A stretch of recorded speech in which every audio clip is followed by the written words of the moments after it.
anterior. Yo sí tengo una duda, doctora. Decime. Relacionado con eczema seborreico y eczematide. Seborreico también. No sé si son dos lesiones diferentes o una es la fase de escama. Sí, Pero, tiene que ver con la misma lesión, no te compliques con eso.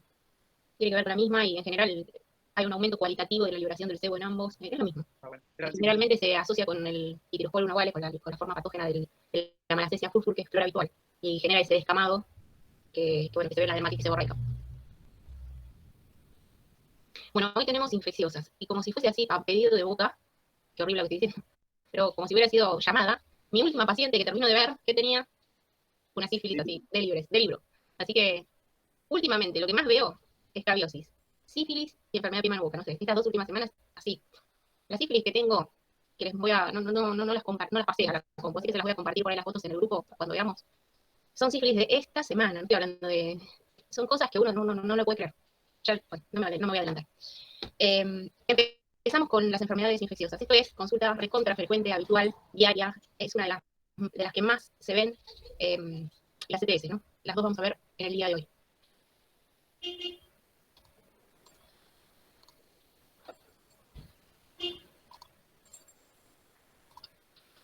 Bueno, empezamos con las enfermedades infecciosas de la piel. Las vamos a dividir según el agente etiológico para ser más fácil para estudiar. Y empezamos con los virus. Vamos a recordar que los virus son microorganismos intracelulares obligados. Es decir, que su parte más importante es el ADN, que puede ser ADN o ARN, es decir, el genoma del virus, es la parte más importante. Porque una vez que ingresan en... ¿Qué pasó? En el organismo, utilizan a las células propias para la replicación. ¿Y cómo ingresan? En este caso puede ser que invadan la piel por inoculación directa, por una viremia, es decir, una infección sistémica que tiene recorrido y llega hasta la piel, o por una reactivación. De acuerdo a cómo sea la respuesta inmunológica del huésped y el inóculo viral, ahí va a ser el tipo de infección que va a presentar la persona. En relación a la clínica, vamos a dividir a los virus que producen pápulas como lesión elemental y a los virus que producen vesículas como lesión elemental. Entonces, en primer grupo de virosis tenemos a los que producen pápulas. El primero y altamente frecuente es el virus del papiloma humano, que es el HPV, que la vía de contagio más frecuente es el contacto sexual. También puede ser por pasaje del hijo a través del canal del parto infectado. Puede haber un tipo de verrugas que pueden estar autocontagiadas por verrugas en otro sector del cuerpo, sobre todo en las manos. Este virus, el virus del papiloma humano, es un virus ADN, y la lesión elemental, como les decía, que va a generar es una pápula, o en este caso una vegetación, y se manifiesta por medio de una verruga o un condiloma. Hay distintos genomas de este virus, hay una amplia variedad, siendo los de genoma 16, 18, 31 y 45 los que son capaces de generar cáncer del cuello de útero. Entonces, a priori uno no puede saber con qué virus va a estar, estamos frente a la consulta si viene un paciente o una paciente con estas verrugas genitales. Entonces tenemos que tener en cuenta y avisarle al paciente, si es varón, que le avise a su contacto sexual, si es una mujer, para que realice la consulta ginecológica, porque el órgano genital femenino es interno, no visible, y hay subvariaciones de este virus que producen cáncer del cuello de útero. Aunque ahora, con el tema de la vacunación y del calendario, ya ojalá empiece a disminuir esta patología también. Estas verrugas, como les decía, en el tracto genital femenino, al ser interno, a veces son subclínicas y se ponen en evidencia, el ginecólogo las pone en evidencia, por medio del ácido acético. Son lesiones que tienen un periodo de incubación indefinido, a veces puede ser semanas, otras veces meses.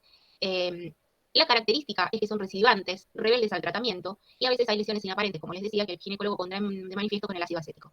En el caso de la foto, podemos ver verrugas o verrugas genitales o HPV en la localización perianal, también en un cuerpo de pene, alrededor de la boca, podemos verla también en las mamas, en todas las áreas que se consideran de contacto sexual, hablamos de HPV o virus del papiloma humano.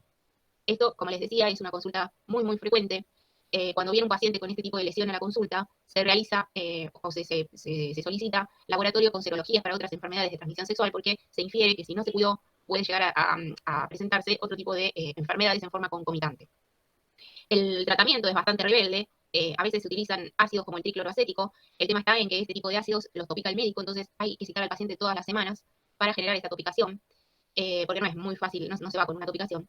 Y es incómodo, porque a veces uno en la diaria no tiene hueco para tener un paciente todas las semanas para topicar. Lo que yo utilizo es tratamiento domiciliario, educando al paciente, obviamente, primero avisando que esto contagia, porque a veces los pacientes se olvidan que el sexo oral también contagia, entonces hay que conversar con el paciente porque, para avisarle de qué forma se contagió esto y cómo puede contagiar a los demás. Lo mismo si es un paciente varón para que le avise a su contacto mujer si lo tuviera, y si es una mujer para que vaya al ginecólogo. Volviendo al tema del tratamiento, mis drogas de elección, yo uso dos, son por un lado el imiquimod, que es un inmunomodulador, que lo uso días alternos, pidiéndole al paciente que lo coloque puntualmente sobre cada lesión, porque si toca la piel sana la daña, y otra porque en general, como es tan rebelde, con un esquema, un esquema de tratamiento solo no arranca. Entonces alterno con la podofilotoxina, que también pido lo mismo, que sea de colocación puntual, y si se escurre la piel sana, que lo deje de hacer para no tener una úlcera o una alteración a nivel de la piel sana, porque la puede dañar. Eso es mi esquema de tratamiento, aún utilizando dos drogas distintas, por ejemplo, lunes, miércoles y viernes una, martes, jueves y sábado la otra. Aún así, muchas veces el paciente vuelve varias veces a la consulta, y algunas veces, la verdad que yo, a veces hay que utilizar otros métodos o derivar a un infectólogo porque son muy rebeldes. Las otras virosis que producen pápulas y son muy frecuentes en la consulta son las verrugas vulgares. Lo que se genera es una pápula o una vegetación, como en el caso de las verrugas, por ejemplo, en zonas sacrales, que se lo ve rugosa, como si fuese en dedos de guante pequeños, algunas. Generalmente tienen un puntillado oscuro en el centro que corresponde, por ahí en esta foto se lo ve un poquito, un puntillado oscuro que a veces el paciente cuando llega a la consulta ya se escarbó, ya se puso un montón de cosas, pensando que se clavó algo. Y no es que se clavó algo, sino que este puntillado oscuro corresponde a capilares elongados, porque el virus de la verruga vulgar lo que genera es como un pellizco de toda la parte de la parte de la dermis papilar, llevándolo hacia arriba de la superficie del plano de la epidermis, y de esta manera elonga todos los capilares, y esos puntos oscuros que se ven son capilares dilatados. En general son frecuentes a nivel de las manos, en los pies son muy dolorosas.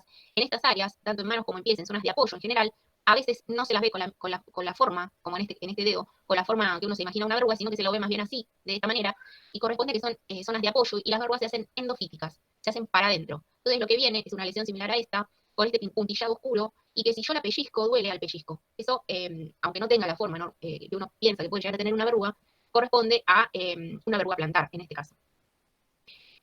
Estas fotos son más lesiones de color castaña, múltiples, muy en mosaico, muy planas, y corresponden a lo que se llama verrugas planas. El contagio es directo por autoinoculación, indirecto a través de, o por autoinoculación o por contagio a través de contacto con otra persona que tenga verrugas, porque recuerden que es un poxvirus. Puede ser por vía indirecta a través de algún utensilio, los chicos es muy frecuente porque se prestan útiles de la escuela, o por ir a pileta, pisar en algún lugar donde haya ido otra persona infectada, por el afeitado. A veces este tipo de verrugas planas en las mujeres se ven cuando se piensa que es un granito y se hacen una exfoliación, entonces exfolian y se terminan trasladando estas lesiones en toda la cara. Y por eso la autoinoculación es muy frecuente. Esta también es una consulta muy frecuente de ver. Las verrugas plantares, sobre todo, son bastante resistentes al tratamiento. Lo que se utiliza, la droga de elección es el ácido salicílico en distintas concentraciones, que pueden ser desde el 10, 12, 15 hasta el 24%, dependiendo del área del cuerpo donde uno va a utilizar el ácido salicílico, y el grupo etario, ¿no? No voy a usar un 24% en cara ni en un chico. Se utiliza, se reserva más para, por ejemplo, verrugas plantares, verrugas vulgares, en otras áreas del cuerpo que no sea en la cara. En la cara yo no uso ácido salicílico, porque corre el riesgo de escurrirse, de generar una quemadura o de generar algún tipo de marca permanente si atraviesa la membrana basal. Entonces, en línea general, por ahí uso el ácido retinoico, que se utiliza más para arrugas finas o para secuelas de acné, y en las verrugas planas funciona porque es un ácido que descama.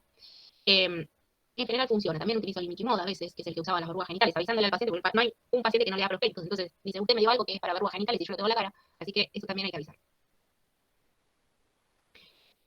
La próxima virosis que produce pápula son los moluscos contagiosos. Primos hermanos de las verrugas. Es muy altamente frecuente, una de las más frecuentes en consultas en los niños. Se generan estas lesiones que son pápulas sobrelevadas. Esta es bien típica, esta que estoy marcando. Es una pápula perlada, sobrelevada, plana, con una umbilicación central, con un ombligo en el medio. Algunas no tienen esta umbilicación, pero bueno, corresponde, cuando uno lo ve, puede hacer diagnóstico diferencial con una verruga, y también corresponde a una virosis, por eso se autocontagia, es muy frecuente el autocontagio, sobre todo en chicos atópicos que se rascan, y está generado por un virus ADN, un postvirus. El contagio es interpersonal o a través de toallas, baños. Si lo encontramos en un área genital y en un adulto, se lo considera enfermedad de transmisión sexual. También, si lo encontramos en áreas genitales en niños, abrimos los ojos, porque también puede ser considerado de transmisión sexual. En general, a los moluscos, el tratamiento de elección mío es el curetaje. El curetaje significa utilizar un elemento romo, un elemento sin punta, y raspar la piel, y los moluscos salen enteritos, porque son bien epidérmicos.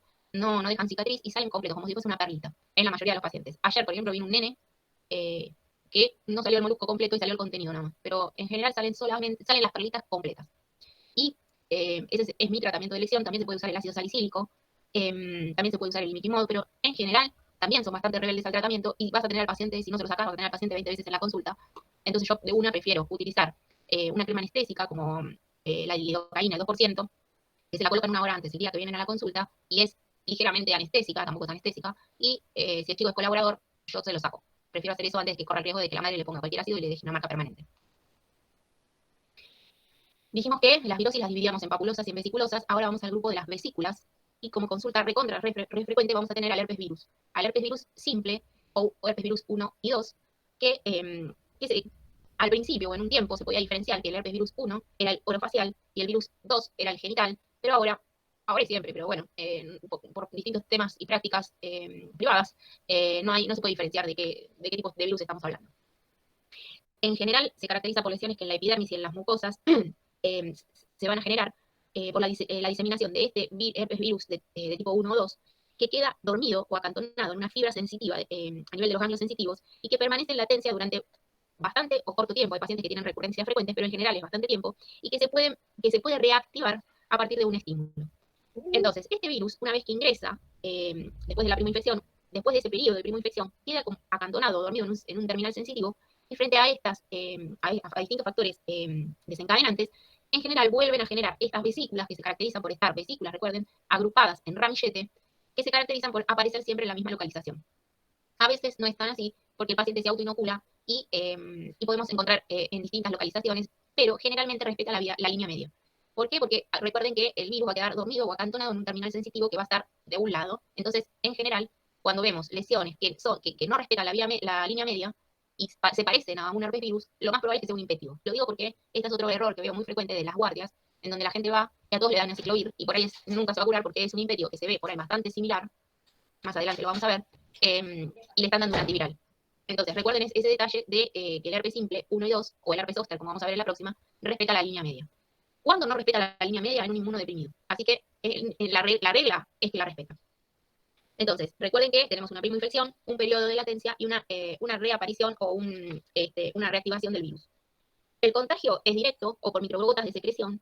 También puede haber contagio neonatal por el pasaje a través de un canal del parto contaminado.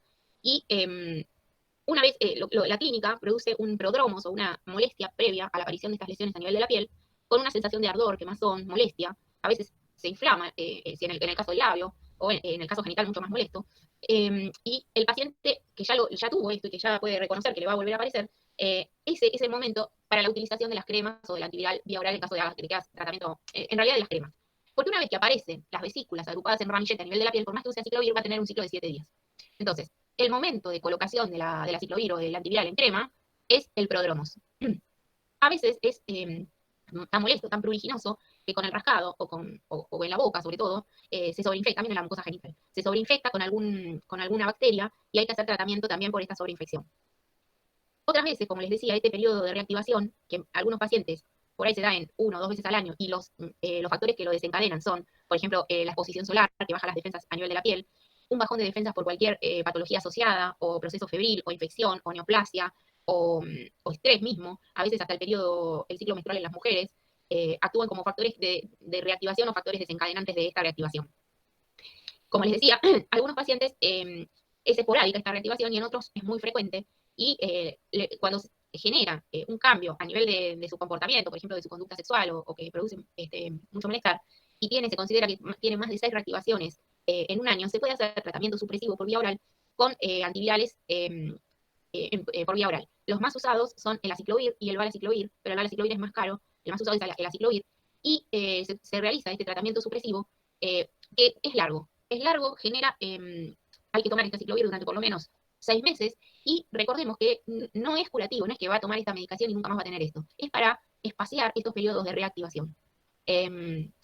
Por eso a veces hay que ver riesgo-beneficio, y si al paciente le produce mucha molestia, hay que recurrir a este tipo de terapéutica. También recuerden la asociación, la gran asociación de este herpes virus con una patología que la vimos ya, ¿algunos se acuerdan similar? Es una pregunta, ¿Ninguno? Eritema polimorfo. El eritema polimorfo, exacto. Recuerden que se veían las lesiones en la lesión elemental del eritema polimorfo menor, era esa lesión en blanco de tiro o en escarapela, que generalmente está asociado al herpes virus de tipo 1 o 2. Entonces, en este tipo de pacientes también se utilizan los antivirales largo tiempo. Doctora, una consulta. Sí. En fármaco, cuando usé fármaco me dijeron que aciclovir por vía tópica no servía para herpes simple 1 y 2. Por eso te decía, se sirve cuando lo utilizas con el prodromos, después no. Bueno. Si lo utilizas en el prodromos antes de que salgan las vesículas en la piel, lo frenan. Pero a veces no, viste, el paciente no se da cuenta y cuando aparecen las vesículas, por más que se ponga el antiviral en crema, va a tener 7 días de evolución. ¿Sigo? Sí.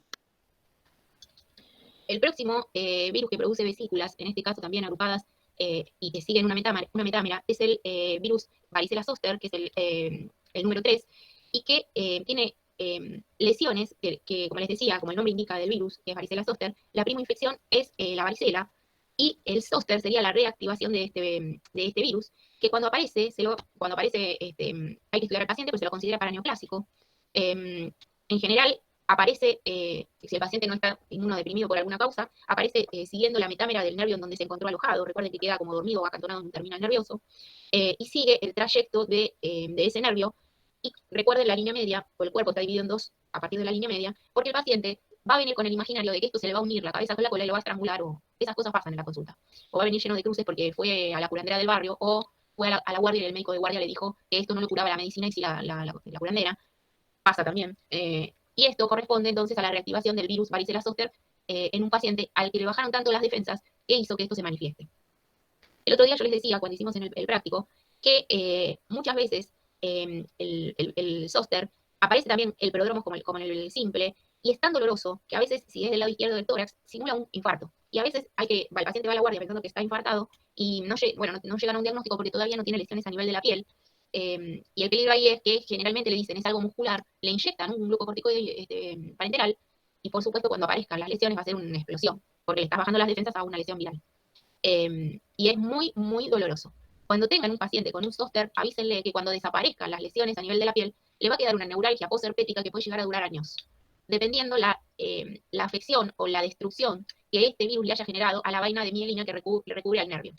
Lo deja como un cable pelado. Entonces, eso hay que avisarle al paciente porque a veces dice, yo no me puedo recuperar y no sé qué es porque no tengo más nada en la piel y no puedo hacer nada del dolor. También hay que avisarle al paciente cuando venga con un herpes zóster que contagia varicela. Hasta que se le caiga la última cascarita, el paciente contagia varicela. Así que hay que tener cuidado con sus contactos, sobre todo en niños, embarazadas e inmunodeprimidos. También hay que tener en cuenta que a veces vemos herpes zóster que ya no son vesículas, que parece ampollas de tan grandes, o herpes zóster diseminados, y que por ahí el paciente no sabía, y al hacerle los estudios estamos frente a un paciente retrovirus positivo, porque es tan florida, tan incendiada la lesión, que nos llaman, primero que le hacemos todos los estudios porque pensamos que es para neoplásico y que el paciente le bajaron las defensas por algo, pero si lo llegan a ver como si fuese, no sé, las ampollas del Penfield, imagínense, que lo vi, y que el paciente muere de dolor, piensen que es un posible paciente retrovirus positivo. Y también herpes diseminado, que no sigue la metamera y que se parece una reinfección de varicela, también lo vi, sobre todo en pacientes neutropénicos post-trasplante, por desgracia también puede pasar. Una vez que aparecen las lesiones, si tenemos la suerte que el paciente consulte rápido, las primeras 48 horas son bárbaras para que lo podamos medicar con un antiviral vía oral. El más utilizado, porque es dentro de los antivirales, no por económico, pero es el más económico, es el aciclovir. Se utiliza a dosis de 800 miligramos cada 5 horas, así que fíjense que toman por lo menos 5 pastillas por día. También se puede utilizar el valaciclovir, pero es más caro, la verdad que a los pacientes se les está complicando el tema de comprar la medicación. Y a veces está sobreinfectado, y esta sobreinfección es por rascado, o porque les decía, el paciente ya pasó por la curandera, ya pasó por el aloe vera, ya se puso otras cosas, y hay que hacer tratamiento antibiótico en forma concomitante. También puede venir un paciente que ya haya cursado y ya pasó estas lesiones y que venga después de las 48, 72 horas, y ahí hay que evaluar si ya empieza a tener las costras serohemáticas. La verdad que se evalúa el tema de la medicación. Hay quienes dicen que no tiene sentido dar antivirales porque ya pasó el periodo más fuerte. A mí me parece que si uno da el antiviral, aunque el paciente venga a las 72 horas, evita un poco toda esta destrucción de la vaina de mielina que recubre al nervio y le genera menos neuralgia posherpética, porque ya la va a dejar y va a ser importante. Después se puede dar en forma concomitante o yo lo prefiero dar después porque es un montón de medicación diaria, aparte de todo lo que toman, porque en general esto, aunque también se ve en niños, esto se ve en adultos jóvenes y añosos, muy, muy frecuente en añosos, que ya tienen varias patología asociada. Lo que se da son analgésicos y complejo vitamínico con vitamina B que ayuda a la generación de la recuperación de esta vaina. Sí, sí, claro, sí.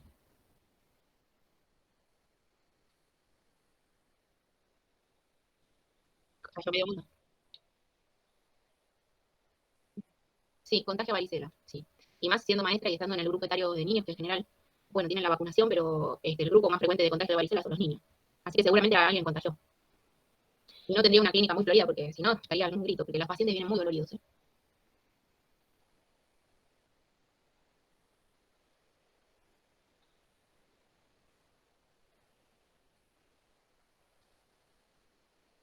Claro. Es que por eso los primeros días y las primeras horas son de oro para poder evitar esta desmielinización, y ahí es el momento del uso del antiviral. Igual al paciente no le importa nada y te viene con la tinta china. Viene lleno de cruces, no se baña no sé por cuántos días. Sí, viene. Y a veces no está así, como lo veo, están las fotos. A veces son 2 vesiculitas acá, nada, nada, nada, y por ahí atrás en el omóplato una vesiculita. Entonces está en el ojo de quien mira. Si el paciente, como decías vos, a veces no es dolor, a veces lo que dicen es, tengo como si me hubiera quemado por el sol o raspado, la sensación es esa, como si estuviera raspado, o hubiera tomado mucho sol. Entonces presten atención, porque por ahí ven 1 o 2 lesiones, porque es de inicio, o porque el paciente tiene una buena inmunidad y no tiene demasiada clínica, pero estamos frente a un zóster igual, síganle el trayecto, porque esa es la forma más frecuente por ahí de ver. Esta es muy florida y también la vemos, pero a veces no la vemos tan florida. Y a veces la vemos recontra florida, depende de la inmunidad. Bueno, hasta acá las virosis más frecuentes. Son de consulta hiperfrecuente diaria y siempre van a tener una virosis. Profe, ¿Qué? con el tema del dolor por el software, Sí. uno está bien que indique, por ejemplo, una bonita de canales GABA, Ahí no te porque entendí, Filipe. estaría bien darle una bonita de canales GABA, porque para no dar a alguien que ¿Una no, gota de cannabis, me decís? no, por ejemplo, la pregabalina. Ah, mira lo que entendí. Una gota de cannabis. ¿Entendí? Yo no receto nunca. Qué sé yo. Me parece que todavía no hay una reglamentación. Pero sí, la pregabalina, sí, claro, se da. Sí, cualquier analgésico. Se dan analgésicos re fuertes a veces. Sí. Claro. Yo lo asocio a la vitamina B. Lo que pasa es que es tanto lo que tiene que tomar el paciente. Recuerden la dosis, porque a veces vienen, se acuerdan que era aciclovir 800, pero le dan 1 cada 12. Entonces no va a hacer nada. Es mucha la dosis. Pero sí, se utiliza. Bueno, vamos a las bacterianas ahora. Recuerden que la piel ya presenta una flora que es habitual. Esta flora tiene bacterias, tiene hongos, y que nos protegen frente a microorganismos patógenos. A veces, la interacción con otros gérmenes, la inmunidad del paciente, determinan la aparición de una infección a nivel de la piel, que puede ser primaria o puede ser secundaria. Eh, las bacterias más frecuentes que vamos a encontrar generando lesiones a nivel de la piel es el estáfilo y el estrepto. La lesión elemental del estáfilo es la lesión purulenta, la pústula. Y la lesión elemental del estrepto es la costra melisérica. Pero 1 más 1 no es lo mismo en medicina que en otros lados. Y cuando nosotros vemos una piodermitis, una infección bacteriana a nivel de la piel, está todo mezclado. Para que se genere, entonces, hay que tener una interacción entre lo que les decía, la flora normal, la virulencia de este germen que es el que va a generar la infección, el estado inmunitario del paciente, la indemnidad de esta capa córnea que nos protege, el pH de la piel, y recuerden que el sebo, cuando llegamos a la pubertad, es antifúngico y antibacteriano. Esto es importante porque, bueno, son todas estas características que tienen que estar en excelente estado para evitar una infección bacteriana, ¿no? Pero recuerden esta característica del sebo, que es antifúngico y antibacteriano, porque es muy raro de ver, salvo ahora por las modas de las barberías, un hongo, una tinea capitis en un adulto. Esto es frecuente de ver en un niño hasta la pubertad. Pero después lo vemos con los hongos, pero les quería volver a repetir, que se los dije en la primera clase, esta característica del sebo. La primera lesión bacteriana de la piel que vamos a ver, y es súper, súper, súper frecuente, es el impétigo. El impétigo es lo que yo les decía, que muchas veces es confundido con el herpes virus. Entonces, a veces van a la consulta y este chico le dan una ciclovir, aunque pasa la línea media, y aunque se ven costras meliséricas, como acá se ven mucho más, pero bueno, ven algo así, peribucal, perinasal, qué sé yo, que parecen ampollitas agrupadas, chao, listo, es un herpes. Le dan el aciclovir. No. Tengan en cuenta que atraviesa la línea media, que tiene costras meliséricas o tiene lesiones, tiene pústulas, entonces estamos frente a una sobreinfección o a un impétigo. En general, el impétigo, como les decía, está generado por el estrepto, la costra melisérica es la lesión elemental, o el estáfilo o la pústula. Afecta a cualquier grupo etario, pero son muy, muy frecuentes los niños los afectados por el impétigo. Y si se acuerdan, en la clase de ampollares, cuando hablamos del mecanismo de formación de la ampolla, dijimos que había un tipo de ampollas que se generaban por despegamiento. En este caso se despega la capa córnea del resto de la piel, y el ejemplo era el impétigo. Y es esto de lo que estamos hablando, es decir, se despega la primera capa del resto de toda la piel. Son ampollas muy, muy, muy flácidas, muy superficiales, y por eso es muy raro que lleguen a la consulta. si ya sale ese contenido serohemático o purulento, y lo que llega es esto, estas lesiones cubiertas con estas costras. Por autoinoculación van apareciendo lesiones en distintas localizaciones y también este paciente contagia a los demás. El tratamiento es, antibiótico terapia. Se utilizan también antisépticos locales.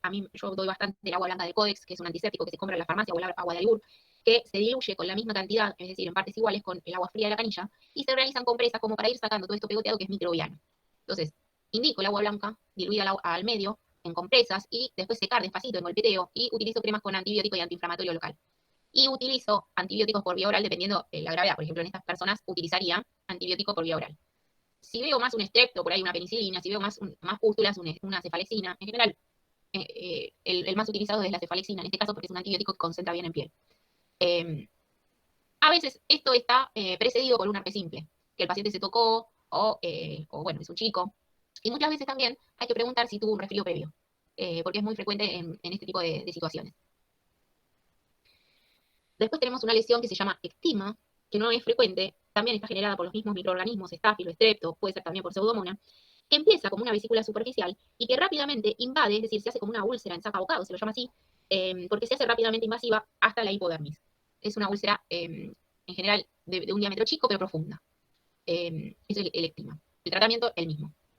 Después, otras dos que ya nombramos, sobre todo esta primera, que es una erisipela, que recuerden que la lesión elemental es la placa, la diferencia entre la celulitis y la erisipela es sobre todo clínica. Acá hay un proceso inflamatorio infeccioso del tejido celular subcutáneo que está debido a bacterias, sobre todo el más frecuente es el estrepto, y que se manifiesta, en el caso de ser una erisipela, por una placa bien roja, dolorosa, caliente, que compromete la dermis y el tejido celular subcutáneo, pero más superficial. En general es limitada, es unilateral, y ambas van a necesitar una puerta de entrada para esta bacteria, que muchas veces puede estar en un traumatismo, en un intertrigo hongo digital, en una onicomicosis. Hay que tener mucho cuidado en pacientes diabéticos que pierden la sensibilidad. Entonces, como no sienten, se golpean, se lastiman, se rascan fuerte, y ahí es frecuente esta aparición de la erisipela y la celulitis. La diferencia entre estas es que la celulitis va a ser más profunda. Es más profunda, es más extensa, es dolorosa, bueno, las dos son dolorosas, pero no está tan limitada, no es una placa roja limitada como la otra, porque el compromiso es en capas más profundas de la piel. Las dos son unilaterales. ¿Alguien habló? Sí, yo. Le iba a preguntar cuál sería la lesión elemental en celulitis a nivel de la piel. Ay, no te entendí. ¿Cuál sería la lesión primaria o elemental en celulitis? No, en la celulitis vos vas a ver un eritema, un dolor, un calor, todo eso, pero no puedes hacer un diagnóstico o una lesión, buscar una lesión elemental como la erisipela, que es la placa, ¿me entendés? Sí, sí. Vas a tener que guiarte por la clínica, porque como es más profunda, se la ve como un proceso que puede generar edema, todo lo que estamos diciendo, pero es más profunda a nivel de las capas de la piel profunda, a nivel de la hipodermis. Pero no tiene una lesión elemental como la placa de la erisipela, y sí se lo ve como una coloración rojo difusa, que va en aumento si uno lo deja, que es dolorosa, que tiene compromiso sistémico ambas, tienen fiebre, el paciente, mal estado general, y que recuerden que en general tienen que buscarle la puerta de entrada, y que es unilateral. Es muy raro verlo bilateral, muy, muy raro. También se ve en pacientes con mal terreno vascular. Es muy frecuente, pero es raro verlo en forma bilateral. Esta tampoco es frecuente, por suerte, se llama fasciitis necrotizante o gangrena de Fournier, que es una infección que es aguda y que se extiende rápido hacia el tejido celular subcutáneo y la fascia, y produce necrosis, como se lo ve acá. Es rápidamente, la infección corre rápidamente hacia los planos profundos, llegando hasta la fascia. Está generada por el estrepto en forma más frecuente, aunque después hay una contaminación polimicrobiana. Se da sobre todo en las extremidades. Puede comenzar como la anterior, sobre todo como una celulitis, por eso hay que tener cuidado con un paciente con celulitis. Hay que estarle encima porque puede evolucionar rápidamente a esta fasciitis necrotizante. Y esto se da por ahí en pacientes que tienen muy mal estado general o en pacientes diabéticos. Esta bacteriana sí es muy frecuente, corresponde a una foliculitis, es una piodermitis del folículo piloso. Y acá vemos que hay pústulas, y dijimos que donde hay pústulas la causa generadora más frecuente es el estáfilo. Después se mezcla todo, pero en general está generada por el estáfilo. También hay foliculitis que son amicrobianas, es decir, que no están generadas por ninguna bacteria, sobre todo en pacientes que trabajan o están en contacto con sustancias oleosas o hidrocarburos. Es bastante frecuente de ver en mujeres y en varones que trabajan en estaciones de servicio. Es bastante rebelde al tratamiento porque en general esta foliculitis el compromiso es el folículo piloso, se da sobre todo en el rostro, en las mujeres en las áreas de depilación, que puede ser desde axilas, pubis, zona inguinal, toda la pierna también lo vi. En los varones el rostro por el rasurado, el cuello, la camisa, están centradas por un pelo. Y como les decía, es rebelde porque ni hombres ni mujeres se van a dejar de afeitar o rasurar, y esto va a ir empeorando cada vez más. En líneas generales, aparte de hacer tratamiento antibiótico local, y a veces si comprometen mucho, por ejemplo, en las axilas genera lo que se llama hidrosadenitis, que es, no, me parece que no la puse, sí, les las cuento porque no la tenemos, no la puse acá. La hidrosadenitis es esta enfermedad infecciosa que se produce sobre todo en axilas. En el barrio le dicen el golondrino porque levanta el brazo del paciente como si fuese una golondrina. Es muy, muy, muy doloroso, recidivante. También está muy comprometida por el tema de depilación en el área axilar. Aparte de la hidrosadenitis, la foliculitis decalvante, que se da sobre todo en varones, en la zona de la nuca o en el cuero cabelludo, se genera una lesión así, una foliculitis, pero mucho más florida, y se sobreinfecta porque el paciente se toca, se rasca, y cada vez van peor. Después si encuentro las fotos les muestro algunas foliculitis decalvantes horribles que vi en este tiempo, y donde hay cicatriz no hay pelo, así que deja grandes superficies alopécicas esta infección. Así que bueno, es bastante rebelde. En general, tanto a hombres como a mujeres con este tipo de manifestación que es tan recidivante, les recomiendo la depilación láser o la depilación prolongada, que mejora mucho porque al sacar el estímulo de la depilación y el vello, mejora en forma indirecta esto. Se pueden usar, aparte de antibióticos, por supuesto, locales y por vía oral. Depende la gravedad de esto, a veces hasta se puede llegar a usar la isotretinoína por vía oral. Y bueno, es bastante de consulta diaria y frecuente. En las mujeres también se ve en las áreas, por ejemplo, de roce continuo, como la zona glútea. Es una consulta muy frecuente. Después tenemos que es el forúnculo, que dijimos en una de las primeras clases que se caracterizaba por tener contenido purulento desde el inicio. Les repito por 10ª vez que hoy que la lesión elemental del estáfilo es la pústula, donde hay una lesión pustulosa, pensemos en estáfilo. Son nódulos o tubérculos agudos que se lo ve con esta secreción purulenta y que drenan dejando cicatriz porque son profundos. Generalmente son recurrentes. Cuando empiezan a aparecer, a veces los pacientes vienen a la consulta, casi todos, no sé de dónde salió el mito que te dicen, hasta que no me salga el número 7 no me va a dejar de salir porque son 7, no sé de dónde sale el número 7. Pero los pacientes cuando empiezan con esto, por la poca higiene, por la autoinoculación, porque se aprietan, se sacan el contenido y no se lavan las manos, entonces se van pasando estos microorganismos de un lado al otro y se autoinoculan y entran en este circuito de que se les va uno y aparece otro. Igualmente, a mí me pasó de haber diagnosticado paciente retrovirus positivo a partir de folliculosis a repetición, así que ojo con eso, mírenle las defensas al paciente. Sobre todo también se ven en pacientes inmunodeprimidos por otras causas también, en pacientes diabéticos, en pacientes obesos, en zonas de roce sobre todo, es frecuente. El antrax, esta semana ahora después se las paso al grupo, vino un hombre con un antrax terrible, terrible, que es un proceso que se caracteriza por la confluencia de varios forúnculos. Entonces, cuando drena, se le dice que drena en espumadera, porque drena en muchas bocas. Eh, se lo ve así, como una lesión, una confluencia de varios forúnculos. La perionixis, que se caracteriza sobre todo en las mujeres cuando se corren la cutícula o se comen la piel de alrededor de las uñas, o ahora con esta moda que hay de las uñas gelificadas y del esmalte semipermanente, muchas tienen, casi todas, ¿no? Después tienen patología de la uña, pero aparte también pueden tener algún tipo de reacción inflamatoria que va a preceder a esta perionixis o enfermedad infecciosa periungual. Por eso les decía, o se corre la cutícula, o se come la piel de alrededor, o esta moda de las uñas semipermanentes y estas cosas que también están ahora de moda. Sí. Bueno, terminamos las bacterianas. ¿Alguna pregunta? Pasamos a los hongos, a las micosis superficiales. En general, recuerden que también son flora habitual y que son oportunistas, ocasionan lesiones por alguna deficiencia en la inmunidad del paciente o de la persona, o también por algunos, puede ser por alteraciones en la inmunidad, cambios que se dan a nivel de la flora por alguna práctica, trastornos metabólicos, inmadurez inmunológica, que puede darse ya sea en niños muy chiquititos, en inmunodeprimidos, en bebés o en añosos. También cuando hay factores cutáneos locales, por ejemplo, humedad, en pliegues, sobre todo en personas que tienen pliegues o que sudan demasiado o que tienen un trabajo que hace que estén húmedos mucho tiempo, en el uso de prótesis dentarias, en endocrinopatías, por ejemplo, diabéticos, patología tiroidea, obesidad altamente frecuente, el uso de catéteres o traqueostomía, el uso de drogas endovenosas. Entonces todo eso confabula o hace terreno predisponente para que se genere estas micosis. Que generalmente la manifestación cutánea puede estar localizada diseminada o sistémica cuando afecta no solamente a nivel de la piel, sino también que tiene compromiso en las mucosas y en órganos internos, y que esto lleva a un rápido deterioro del paciente. En el caso de la cándida, hay muchas variedades de cándida, hay más de 80, y en general la cándida albicans es la más frecuente.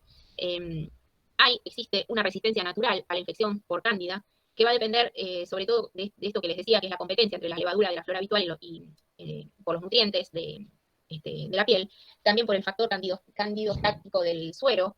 Recuerden que el sebo es antifúngico también, y por la concentración de hierro plasmático también actúa de resistencia para la generación o para que la cándida se transforme en patológica.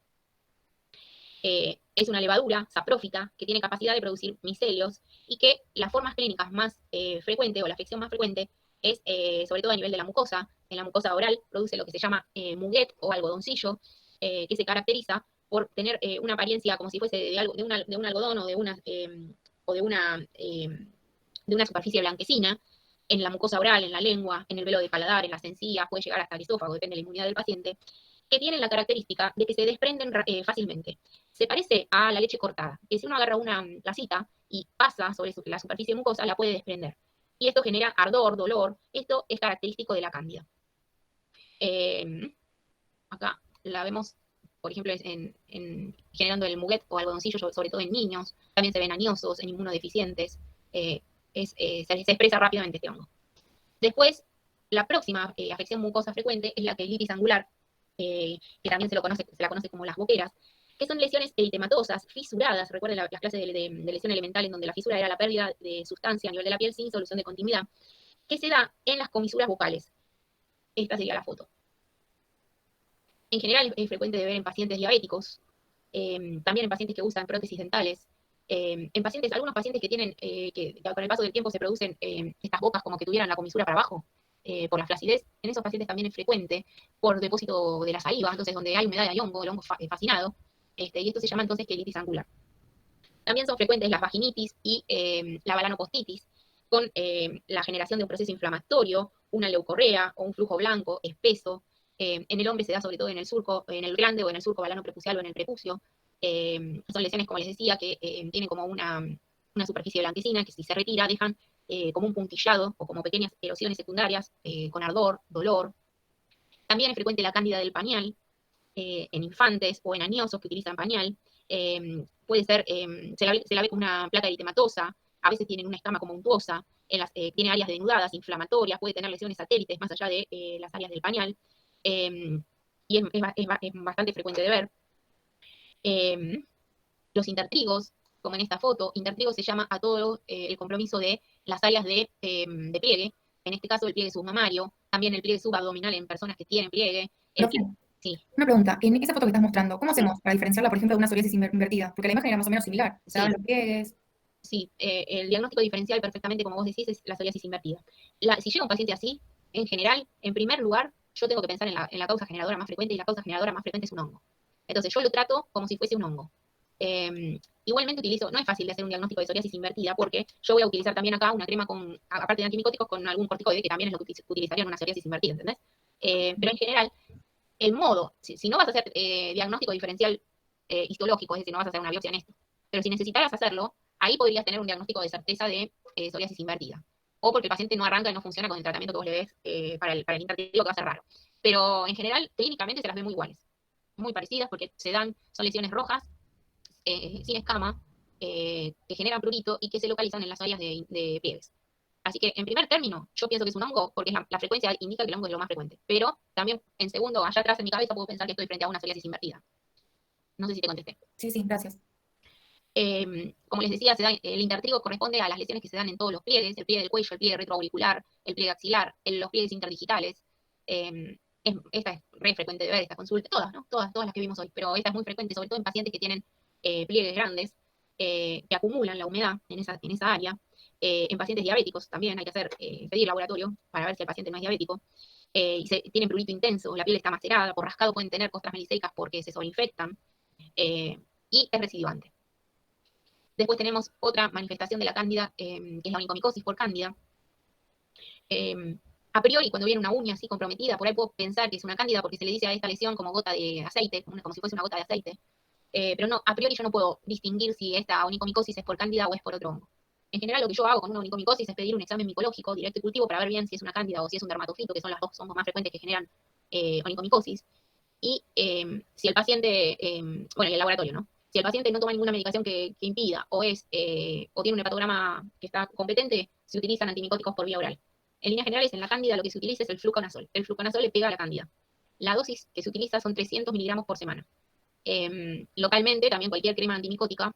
Y por supuesto, educar al paciente, mantener las áreas secas, aisladas, ropa que sea de algodón sobre la piel. En el caso del muguet, hay que ver la inmunidad del paciente. En el caso de la quelitis angular, bueno, en todos los casos, ¿no? Pero la quelitis angular está muy asociada con la glucemia alta. Así que, bueno, en este caso, estas son las manifestaciones más frecuentes de la cándida. La malacesia, que lo venimos nombrando, que forma parte de la flora habitual y es el que genera la caspa, y a nivel de la piel produce lo que se llama, es la forma patógena, produce lo que se llama pitiriasis versicolor. Versicolor, versi, significa muchos colores. ¿Por qué? Porque se la va a ver como lesiones de distintos colores, rosado, marrón clarito, y después pasa a estar blanco. Está generado por este hongo, por la forma patógena del mismo hongo que produce la caspa que convive con nosotros en la piel. Se produce, es muy frecuente, muy, muy frecuente. Se produce sobre todo en predisponentes. A veces no es necesario estar inmunodeprimido para generar una versicolor. Se produce, el grupo etario va desde niños hasta adultos mayores, con que el paciente tenga una predisposición y que tenga algún factor ambiental, por ejemplo, en los niños que no se secan bien o que utilizan mucho esas camisetas tipo fútbol que no son absorbentes, o personas que por trabajo utilizan algún tipo de uniforme. Es altamente frecuente. Se da sobre todo en los meses, se ve sobre todo en los meses de verano. Como les decía, tiene variedad de colores. Se utiliza para su tratamiento. Si uno lo ve por ahí en este periodo de la primera foto, y si lo toca, uno tiene como un descamado fino, como un polvito de tiza. A veces no llega esta coloración y llega una lesión blanquecina con un halo rosado y esta descamación que me está marcando que el hongo todavía está activo. Lo que yo utilizo me gusta usar shampoo con ketoconazol o con cualquier antimicótico para que el paciente lo use como jabón líquido, que se bañe con ese shampoo, que se lave la cabeza y las orejas, que es reservorio del hongo, y después, obviamente, pedir que se seque bien, que no todo lo que es humedad lo evite, y cremas que sean antimicóticas. Lo que le tengo que avisar al paciente es que el hongo despigmenta en forma temporal la piel, porque si no lo van a tener en la próxima consulta diciendo no me curo, o esta crema que me dio me sacó el color a la piel. Entonces, sepamos que la malacesia le saca el color en forma temporal a la piel, y que si el paciente se expone al sol, va a tomar color la piel de alrededor y va a dejar más de manifiesto donde estaba el hongo. Por eso en el verano por ahí es una consulta altamente frecuente porque se ven estas manchas blancas o, si está activo, las manchas anteriores. Después tenemos a los dermatofitos. Como les decía, es el grupo, sobre todo el Trichofitum, y dentro del Trichofitum el rubrum es el más frecuente después de la cándida.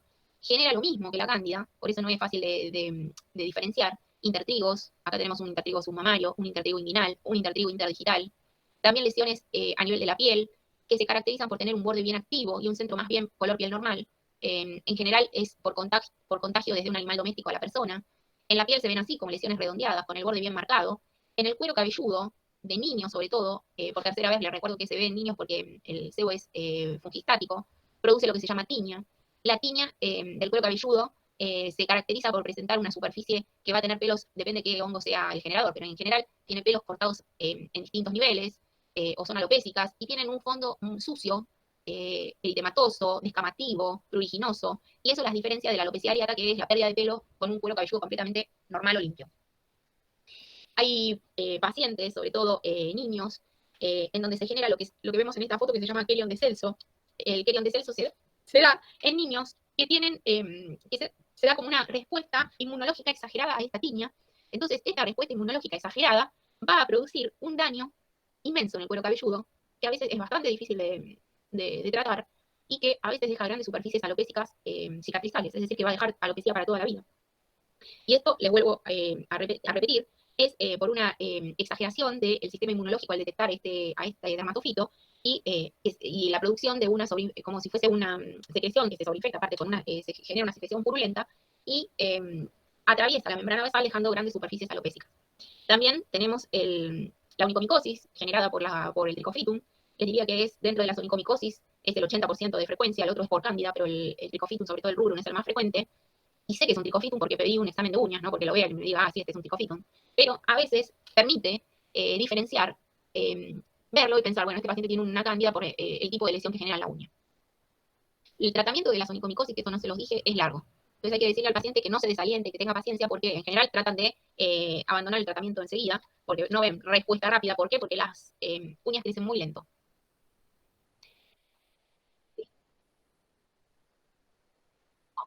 No, no sirve para nada, todos los pacientes ya vienen puestos. Mira, todos los pacientes de la piel vienen con unesia, que ya se pusieron y no les hizo nada. Si tienen granos con cicatricure, si son viejas o se están arrugando con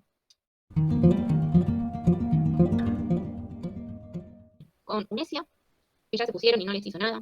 Si tienen granos con cicatricure, si son viejas o se están arrugando no, si tienen granos con asepsia, si son viejas y se están arrugando con cicatricure o con teatrical, que no les hace nada de nada.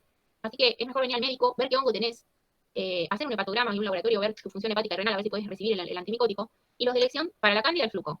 Para el tricofitum, yo prefiero la terbinafina. En vía oral, la terbinafina tiene menos resistencia. El modo de tratamiento, el modo que yo utilizo para que sea menos tóxico y me da buen resultado, genero lo que se llama pulso semanal. Le pido al paciente, si es un tricofitum, uso terbinafina de 250 miligramos, un comprimido con el almuerzo y un comprimido con la cena, solamente 7 días al mes. A eso se lo llama pulso semanal. Le pido que se anote o se agende en el teléfono. Por ejemplo, empezó hoy 22.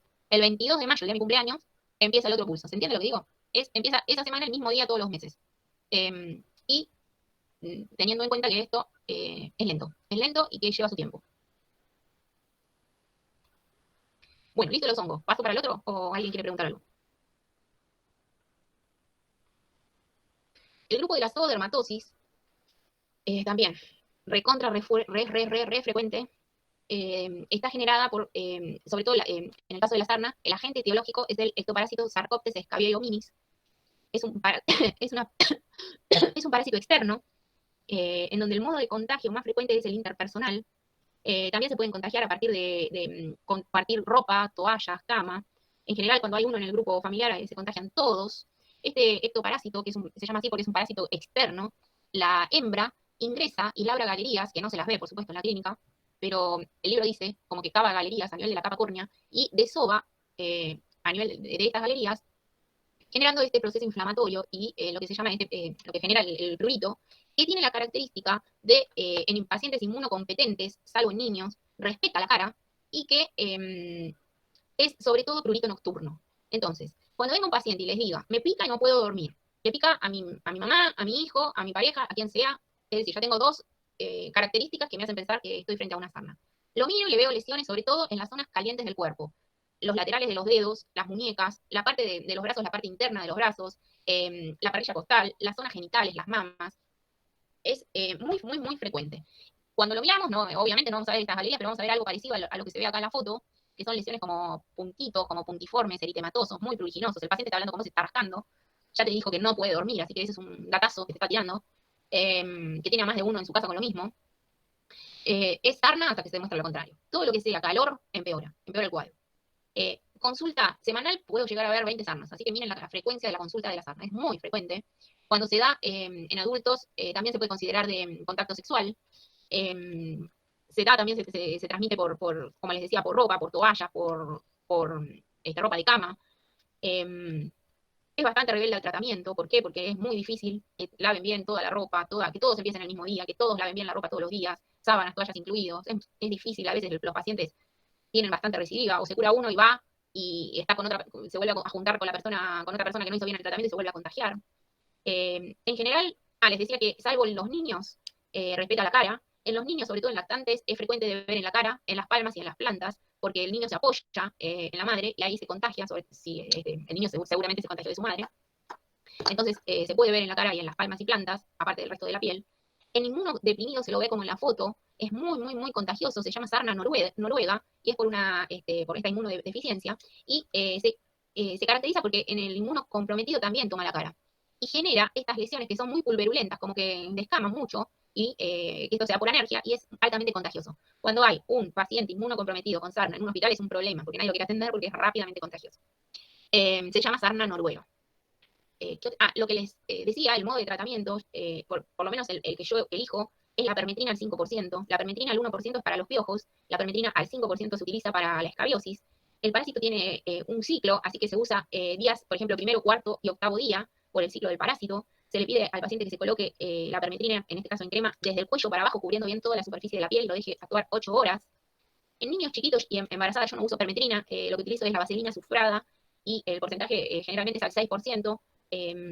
Y bueno, dependiendo de la edad también, veo si es muy chiquitito o si es un bebé chiquito, no lo dejo 8 horas, por supuesto, pero lo dejo 2, 4, dependiendo de la edad y la superficie corporal del paciente a tratar.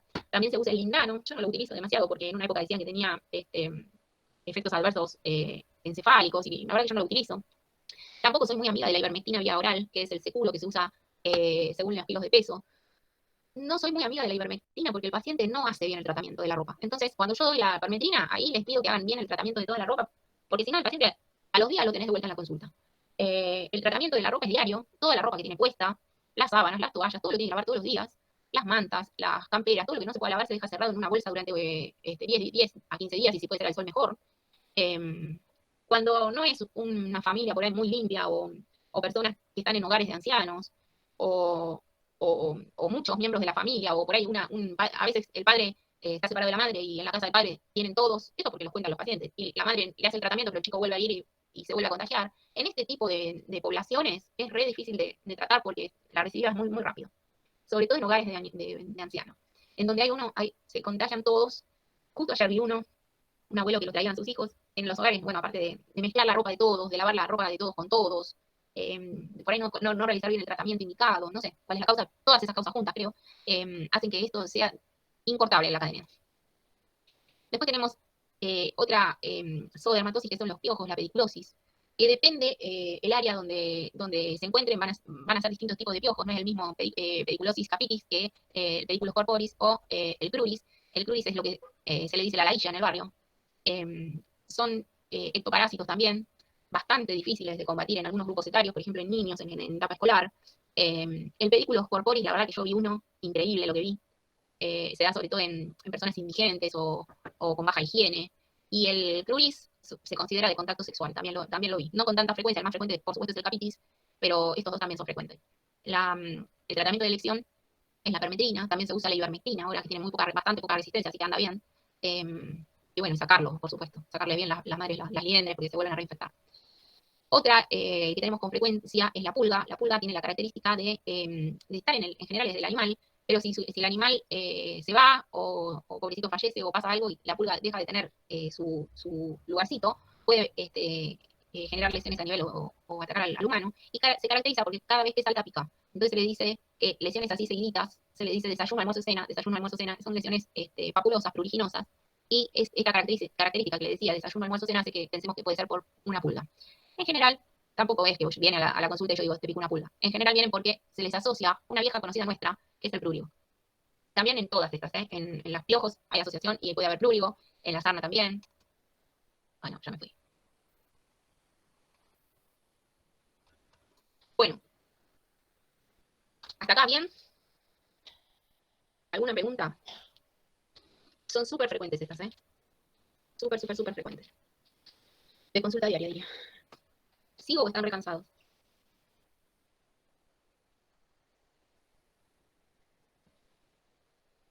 No, me parece que no es transmisora de algo más. La verdad es que lo tengo que buscar, si te tengo que ser sincera. Me parece que es solamente el prurigo y este tipo de lesiones. Lo busco. No sé si es transmisora de algo más la pulga. La verdad que no lo recuerdo. Sí, la garrapata que transmite borrelia, bueno, el mosquito que transmite dengue y todas las pestes que transmiten los mosquitos, pero no me acuerdo de la pulga, la verdad. Bueno, sigo adelante porque tenemos mucho por ver y miren la hora que es. Empecemos con las enfermedades de transmisión sexual. Las infecciones o enfermedades de transmisión sexual son aquellas en donde la vía de contacto es la sexual, obviamente, ¿no? La vía más frecuente. Aunque la segunda vía de contacto es la transmisión vertical, es decir, de la madre a la descendencia. La gran simuladora y el prototipo de la CTS es la sífilis.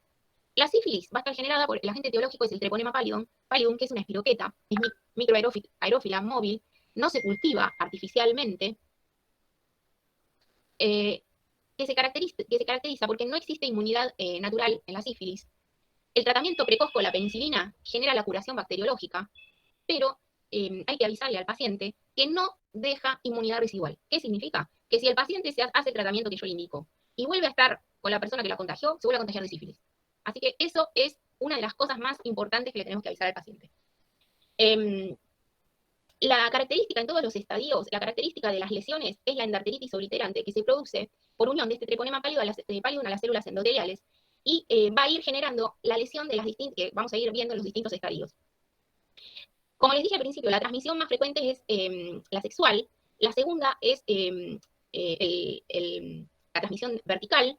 También antes, cuando por ahí no había tanta, obviamente ahora nada que ver, ¿no? Pero cuando no había tanta estructura o tanto cuidado por el medio de transfusiones o donación de órganos, la vía accidental, que es poco frecuente, pero puede darse a través de una lesión con muchos treponemas, la droga endovenosa, pero en general, cuando encuentren una sífilis, díganle, porque el paciente negador va a venir, hay miles, yo le puedo contar un libro, podría ser de historias de sífilis y respuestas de los pacientes, que vienen por ahí con sus parejas y se arman trifulcas en el consultorio, porque bueno, ¿quién es quién? ¿Quién contagió a quién?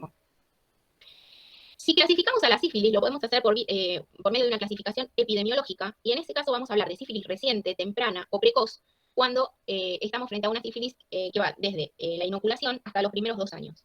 ¿Qué va a incluir esta sífilis reciente? A la sífilis primaria, secundaria y a la latencia reciente. Epidemiológicamente, esta sífilis reciente, temprana o precoz es altamente contagiosa, pero es fácil de curar. Esto es lo que por ahí tenemos que decirle al paciente. Después ya pasamos a un periodo tardío o no infeccioso, que abarca la latencia tardía o la sífilis terciaria, y en esta no hay es baja o nula la contagiosidad. Las manifestaciones que se generan a nivel de los órganos no retrogradan, aún con el tratamiento, así que esta sífilis tardía, al contrario de la anterior, es difícil de curar. Si nos basamos en una clasificación clínica, ya dejando de lado la epidemiología, vamos a tener que clínicamente la sífilis tiene un periodo de incubación que en general a veces es menos, no es muy reglado, pero va desde los 21 días hasta los 3 meses. ¿Por qué no es tan reglado? Porque va a depender del número de gérmenes con los cuales el paciente se contagió, de la virulencia de estos gérmenes, de estos treponemas, de la resistencia que tenga el paciente a la infección, de que el paciente haya realizado por ahí otros tratamientos antibióticos para otras causas, por ejemplo, le dolía la muela, entonces estaba tomando antibiótico y por eso el periodo de incubación también se modifica. Pero cuando se manifiesta, la sífilis tiene periodos de actividad y periodos de latencia. Vamos a hablar de la sífilis primaria, que se caracteriza por manifestarse a nivel de la piel con una lesión que se llama chancro duro de Hunter, que al principio es una lesión papulosa que luego se erosiona y tiene la característica de ser una erosión limpia. Es decir, no tiene secreción, es una erosión de límites netos. La causa generadora de esta erosión o de este chancro es esta endarteritis obliterante que les decía. ¿Por qué? Porque se va a generar en el sitio de entrada del treponema pallium. En general, en los varones lo vamos a ver en el glande, en el surco balano prepucial, en la cara interna del prepucio, en las zonas perianales, en la lengua. Podemos ver chancros en distintas localizaciones, pero en el glande, estas son las más frecuentes. En la mujer, por ahí es más difícil de observar, porque el tracto genital en la mujer es interno y no visible, pero se lo puede encontrar en los labios, en el clítoris, en el cuello del útero, en áreas extragenitales como por ejemplo en la lengua, las mamas, es altamente frecuente. Dejado, este chancro, aparte de ser limpio, no secretante, es no doloroso. Entonces el paciente se ve esto y por ahí piensa, esto es un hongo, esto, no sé, me lastimé, me salió una llaga en la boca, y no consulta. Aparte de estar esta lesión en la sífilis primaria que corresponde al chancro, está asociado con una adenopatía satélite que en general persiste en varios meses, es bilateral, es indoloro, y junto el chancro más la adenomegalia constituyen lo que se llama el complejo primario. Recuerden que podemos ver chancro en áreas extragenitales. Si el paciente piensa que esto es una llaga, una lesión, un hongo, lo que quiera, y se automedica, esto involuciona de por sí, desaparece la lesión, pero no quiere decir que el paciente se haya curado.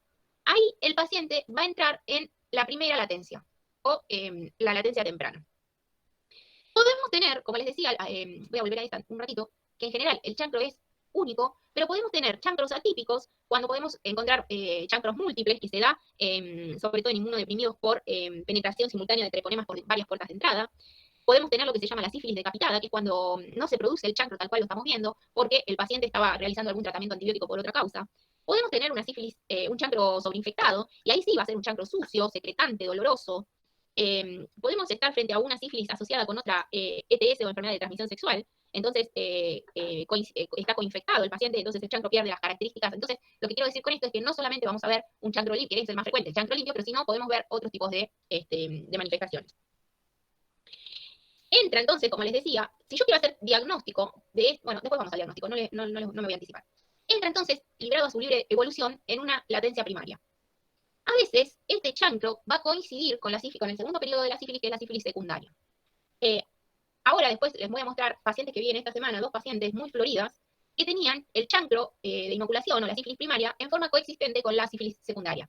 Lo que les estoy diciendo es que a veces no es como todo en medicina, 1 más 1, 2, y coexisten las lesiones y vemos primario y secundario juntos. Pero, si nos dejamos llevar por el libro, a los 45 días más o menos de aparecido el chancro y que se haya desaparecido, comenzaría esta etapa de sífilis secundaria, en donde acá sí es muy manifiesta la piel, y acá es lo que le vale el título de la gran simuladora, porque todas las lesiones de la piel pueden parecer una sífilis secundaria. Los órganos que invade este periodo secundario, aparte de la piel, las mucosas, las faneras, y también el paciente puede tener síntomas generales, pero a veces pasa inadvertido. Les decía que es tan florida que en la piel tiene lesiones maculosas, lesiones papulosas, lesiones vesicoampollares, siendo las 2 primeras, las maculosas y las papulosas, las más frecuentes. Las maculosas, la más frecuente es la roséola sifilítica, que es manifestación inicial de secundarismo sifilítico, y aparece como un exantema no contagioso, que se lo ve como máculas levemente eritematosas, o a veces muy eritematosas, pero en general son levemente eritematosas. En general el paciente lo que dice es, yo vengo porque ahora no me va a ver nada, pero me baño, o hago deporte, o no sé, tengo calor, y se me hacen unos manchones rosas, rojos en el tórax. Y ahí hay que empezar a pensar que estamos frente a una sífilis, a un secundarismo. A veces el paciente es un universo de manchas o de pápulas o de cosas, como después les voy a mostrar, y no tenemos ninguna duda que estamos frente a un secundarismo. Piensen que están frente a un secundarismo sifilítico cuando las cosas no cierran, piensen que pidan exámenes para sífilis porque no la van a errar. Después tenemos lo que decíamos con el collar de Venus, que son estas lesiones que son muy parecidas a la versicolor, que vimos hace un ratito. Después, las manifestaciones papulosas, muy altamente frecuentes, porque se van a ver, tal cual la foto, lesiones papulosas palmoplantares, también en la base de implantación del pelo. A veces pueden ser, son las manifestaciones más características de este secundarismo sifilítico. Cursan con brotes, son pápulas dolorosas a la presión. Como les decía, pápulas palmoplantares es sífilis hasta que no me digan lo contrario. A nivel de los pliegues, por ejemplo, el pliegue perianal, se da lo que se llama condilomas, y los condilomas tienen el aspecto, disculpe la asquerosidad, pero se parece a la cabeza de un coliflor o de un brócoli, porque es así como muy vegetante. Esperen un segundito.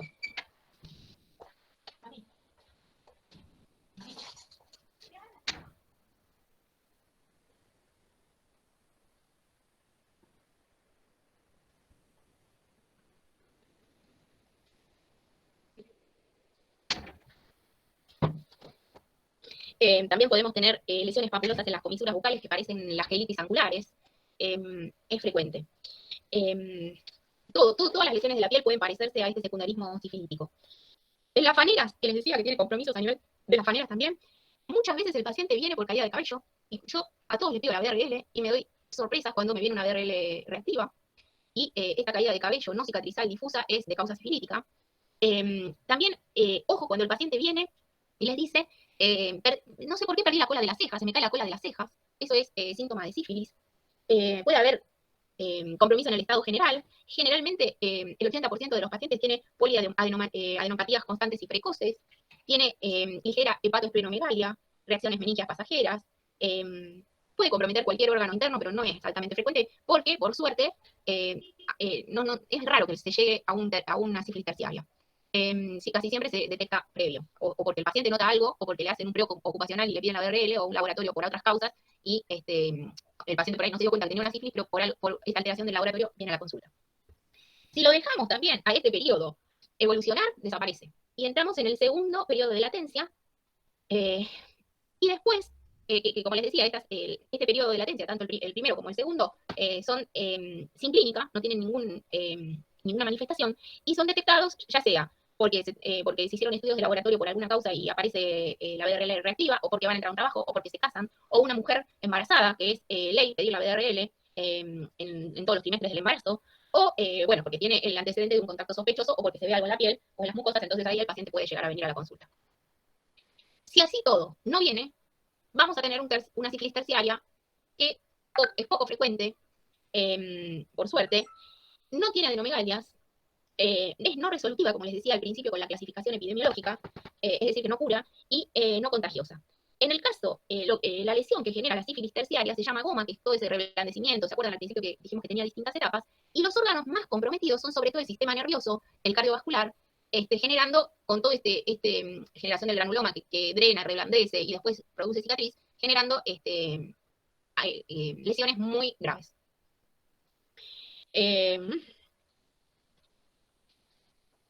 Ahora, viene un paciente con este tipo de lesiones, de manifestaciones, a la consulta. Que puede pasar por cualquiera de las que vimos hasta ahora en todo el programa de dermatología. Yo sospecho que tiene una sífilis. Entonces, el diagnóstico de sífilis generalmente es clínico. Eso, recuérdenlo y háganse el ojo, porque lo van a detectar. Una vez que lo tengan en la cabeza, que pueden estar frente a una sífilis, van a ver la gran cantidad de sífilis que hay en la vida. Recuerden que el treponema no se cultiva, no se ve en el microscopio común, se ve en el microscopio de campo oscuro, y que el paciente, una vez que se curó, si vuelve a estar con una persona que tiene sífilis, vuelve a contagiarse. Si yo tengo un paciente que clínicamente veo que tiene sífilis, lo que le voy a preguntar es cuánto hace que tiene estas lesiones, o a veces el paciente viene y dice, estuve con alguien sin cuidarme, que ahora me avisa que tiene sífilis. ¿Cuánto hace? Entonces, dependiendo del tiempo, es lo que yo puedo pedir. Si es inmediata, supónganse que es un paciente raro, porque ahora es muy raro que esto pase, un paciente que es medio obsesivo y no tuvo cuidados y sospecha que estuvo con alguien que no se cuida tampoco y le agarra miedo, porque muchas veces pasa eso, entonces vienen al día después y dice, yo estuve con alguien, no me cuidé, tengo miedo, dame todo. Bueno, ahí si le pedís una BDRL o pruebas para sífilis, seguramente te van a venir no reactivas, a pesar de que el paciente se haya contagiado. Porque tarda un tiempo. Si el paciente viene a la consulta y presenta ya lesiones, como por ejemplo podemos detectar un chancro, ahí podemos pedir un microscopio de campo oscuro, en donde ahí sí vamos a ver a los treponemas en alto número. También podemos pedir anticuerpos, métodos serológicos, anticuerpos antitreponema, como para a un paciente que es de reciente contagio. Si pasa como pasa en la mayoría de los pacientes, y pasa el tiempo, ahí le podemos pedir pruebas que son no treponémicas o pruebas treponémicas. Las pruebas que son no treponémicas o inespecíficas o reagínicas es, por ejemplo, una de las más utilizadas, que es la BDRL. Es no treponémica porque el antígeno de la prueba no es el treponema pálido, es una fracción lipídica de las cardiolipinas y esto hace que no sea específica. La BDRL puede ser de dos tipos, cualitativa o cuantitativa. La cualitativa no nos sirve a nosotros, porque lo que va a decir una BDRL cualitativa, la expresión de la BDRL es por diluciones. Entonces, una BDRL, por ejemplo, con una dilución o un DILS, va a venir como positiva y va a venir como reactiva, pero no me sirve para saber si el paciente es reactivo o no por asífilis, porque esta prueba es inespecífica. Lo que yo tengo que pedir es una BDRL cuantitativa. En la BDRL cuantitativa se va a diluir el suero del paciente en medios, un cuarto, un octavo. Entonces, a mayor dilución, mayor cantidad de anticuerpos. Y así va a venir expresada el resultado. Cuando está indicado pedir una BDRL, cuando yo sospecho sífilis, y también para evaluar el tratamiento que yo le voy a dar al paciente. A veces esta BDRL puede ser reactiva y puede... empiezo otra vez. La sífilis reactiva, la BDRL reactiva para sífilis por pautas nacionales se considera de 8 a más diluciones. Es decir, que a partir de 8 diluciones, el paciente se considera que tiene sífilis activa. A veces puede haber BDRLs reactivas, pero por debajo de este número, por debajo de 8. Y esto se da sobre todo en pacientes que tuvieron sífilis, que realizaron el tratamiento adecuado y que les queda como cicatriz serológica 1 o 2 DILs. Esto también hay que avisarle al paciente porque cuando vayan a un trabajo o le saquen sangre por algo y el que lo mire no recuerde, le va a decir tenés sífilis y por ahí tiene una dilución y no, es una cicatriz serológica. También podemos tener BDRL falso negativo cuando tenemos lo que se llama el periodo de prozona. Esto es cuando el paciente tiene tal cantidad de treponemas, tiene tantos, que no se pueden cuantificar. Entonces, esto pasa muchas veces en pacientes que vienen por ahí en el periodo agudo de la sífilis o en pacientes inmunodeprimidos. Entonces, vos ves la clínica, seguís sospechando sífilis, entonces volvés a pedir la BRL cuantitativa, por más que te haya dado un resultado no reactivo, porque podés estar frente a un periodo de prozona. También puedes tener una falsa o positiva en colagenopatías, que ya se las nombré, el embarazo a veces levanta la BRL, algunas neoplasias, hay enfermedades como la lepra que puede llegar a tener diluciones altas como 1 en 64, entonces hay que ver si corresponde a esta enfermedad o seguir haciendo pruebas para ver si no tiene en concomitancia una ETS. Es reactiva la BDRL a partir del día 10 o 12 del contagio. Si la pedimos antes, a veces es no reactiva. Así que eso también es necesario saberlo, para que si yo veo un paciente con clínica de sífilis y todavía no llegó al día que se podría llegar a dar reactiva la BDRL, volver a repetirla porque puede ser estar fuera de este rango de tiempo. También es positiva durante todo el periodo secundario, por eso muchas veces en las latencias solamente se diagnostican por este método, y es muy útil cuando le damos el tratamiento al paciente para saber si el paciente cumplió o no con el tratamiento, porque estas diluciones tienen que empezar a disminuir.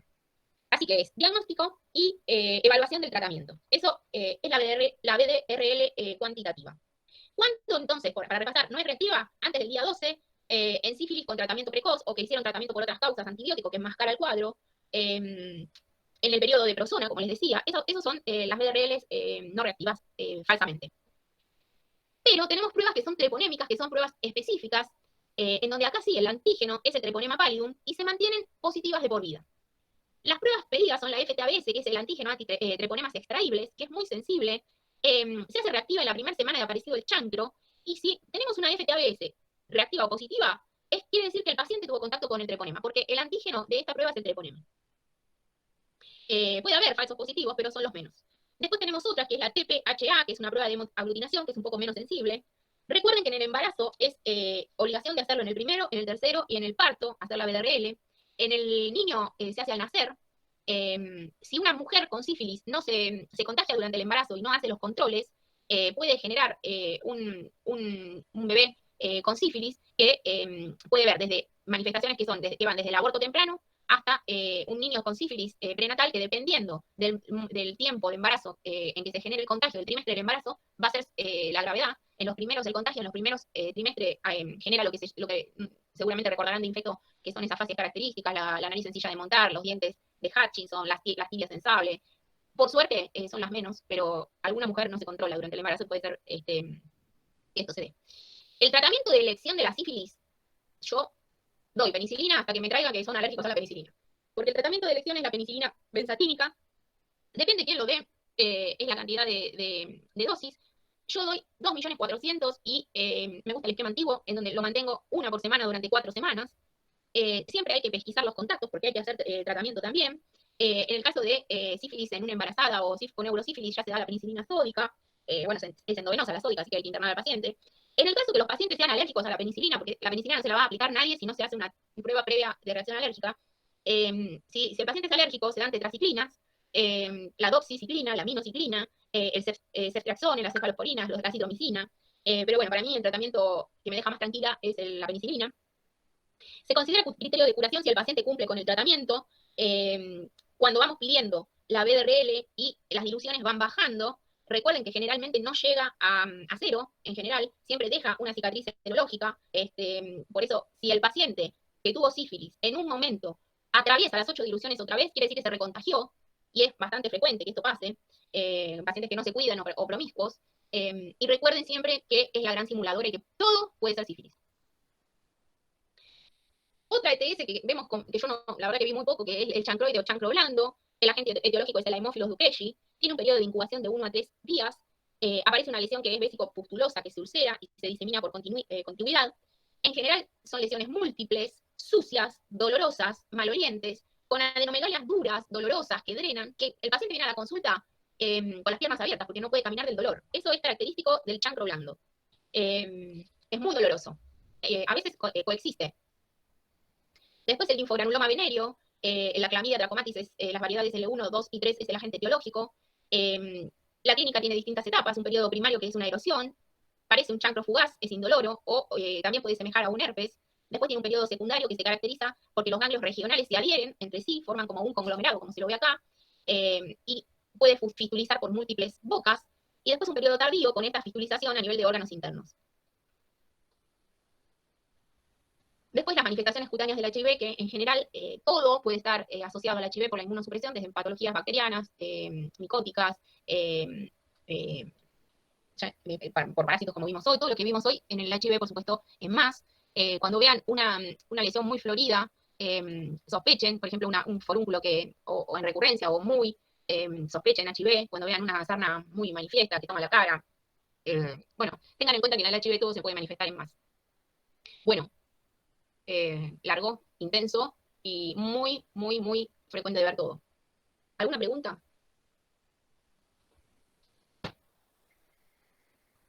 A ver. Les voy a mostrar. Hoy no vamos a hacer el práctico, ya estamos todos limados, a menos que alguien quiera. Les voy a mostrar distintos tipos de sífilis.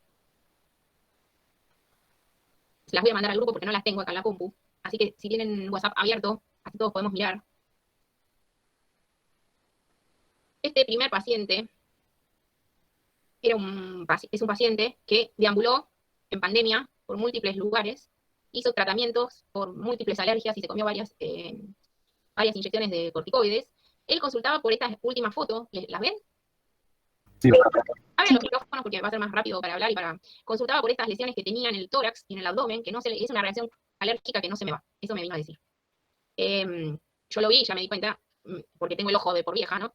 Le miré las plantas de los pies, que ahí se ven las lesiones papulosas, pero las tiene muy leves. ¿Las ven? sí.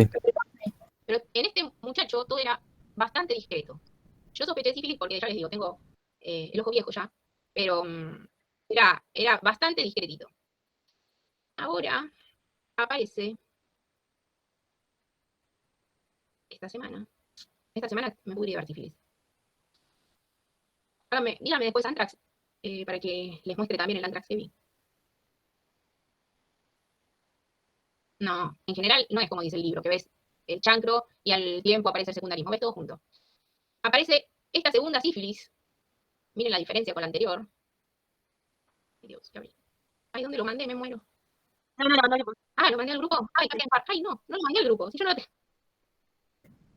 ¿Están seguros? ¿Por qué a mí no me sale como que yo no las veo? Sí, Ay, pensé que lo había mandado al grupo de mi edificio. Me muero muerta. Van a decir esta asquerosa que... Bueno, en mi WhatsApp no aparece. Aparece todavía el chico y no sé qué pasó. Ustedes la están viendo. ¿Ven lo que estoy viendo yo? Esta chica era un monstruo. ¿La ven? sí, sí. Mírenle la cara. Ya no era una roseta sifilítica, eran pápulas, plata, no sé qué corno era. Era una cosa, ahora la primera foto, era universal. Todas pápulas entematosas universales. ¿Puede ser que la lengua tenga chancro? Que cuando le mira la lengua, ahí está el chancro.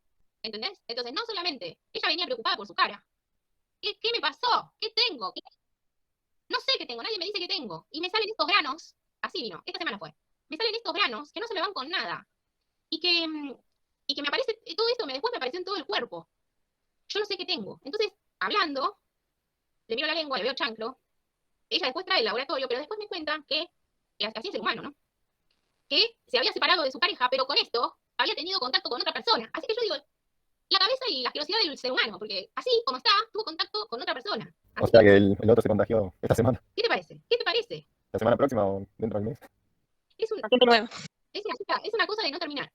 Mi último paciente del día de hoy, una chica, 20 años. ¿Qué tengo, doctora? ¿Qué tengo? Que no se me cura. ¿Qué? No, yo se las revisé. ¿Se las mandé? No sé por qué no me parece a mí como que se las mandé. Esta vino hoy y me dice, mira lo que tengo en las manos. Yo vi estas pápulas, dije, estas pápulas, ¿abro los pies? Me muestra los pies. Dije, esto me viene, pero como ella ni que supiera que voy a dar ETS. Y mira la lengua. Doctora, tuve esto en la lengua, me dice, hace por lo menos 2 años. Yo no sé, no me quedó en claro si hace 2 años que tiene el chancro ininterrumpidamente o tuvo sífilis y se reinfectó. Porque no, conversando después ya se me perdió, ya es como que era como demasiado. Así que para mí todo esto es, se ve la diferencia de paciente a paciente. Uno tenue, otro florida, hasta furiosamente florida, y esta de libro. Así que, ojo, porque a veces no tienen nada. Y viene porque se les cae el pelo. Y yo siempre pido BRL, siempre. Y viene uno en 64. Así que, ojo con eso. Les paso ahora. ¿Y después qué hace con la camilla donde apoyo la mano? Me quedo con eso. Y viste que las lesiones papulosas mucho no contagian, pero ahora con el tema del COVID, yo cada paciente que se va, aún hoy, yo llego a donde llego, limpio todo. Se va el paciente, limpio otra vez, así, todo el tiempo. Así que imagínate. No, esto es un antrax. Les dije que era como un conglomerado de lesiones que drenan. Si yo lo hubiera tocado, por supuesto no lo toqué porque no me interesaba tocarlo. Si lo hubiera tocado, hubiera drenado por múltiples bocas. Se dice en espumadera, signo de la espumadera. Pero acá, justo le saqué la foto cuando drenaba así solito. Ese hombre vino esta semana, está en tratamiento con clindamicina vía oral. Le saqué una foto, ¿dónde está?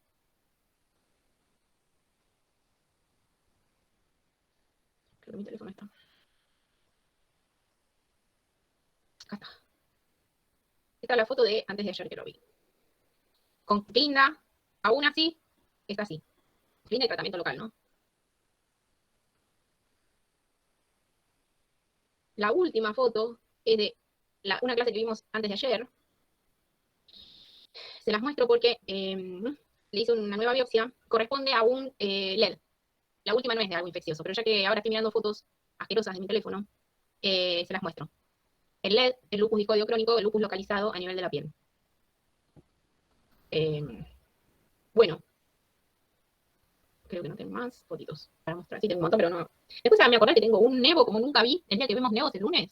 Háganme acordar que se los mande porque es un Nevo muy raro de ver y les saqué una foto para que lo vean. Bueno, ¿alguna duda, alguna pregunta? Listo, entonces nos vemos el lunes si Dios quiere. Profe, una última duda. Yo quería saber si ya sabemos la modalidad del final. Sí, pienso que va a ser en Choice, pero voy a terminar de definir con Estefanía, ver si, pues yo no soy del hospital donde ustedes están cursando, así que no sé cómo lo voy a definir, después vemos. Pero pienso que va a ser Choice. Ahora les mando una de algo muy frecuente de ver también en la consulta, por eso hoy no está la chica que me preguntó ayer qué consultan la gente que va a dermatología. Es un monstruario. Acá tienen un tatú que se había tatuado con rojo. ¿Les llegó? ¿Se los mandé a ustedes? Sí. Un tatuaje rojo, que generalmente la piel roja, la tinta roja reacciona mucho, genera esto. Así que vemos de todo. Acá me parece que tengo un eritema nodoso. El otro día que vimos eritemas nodosos de múltiples causas por los granulomas, este es un eritema nodoso. Que les dije que se palpa como en cuentas de Rosario, la piel muy dolorosas, nódulos rojos, calientes, dolorosos, nada, otro así, en cuentas de Rosario. Ese es un nódulo muy doloroso. Esta es una paciente, y es la última que les mando, es una paciente que si ustedes ven esto, ¿qué piensan?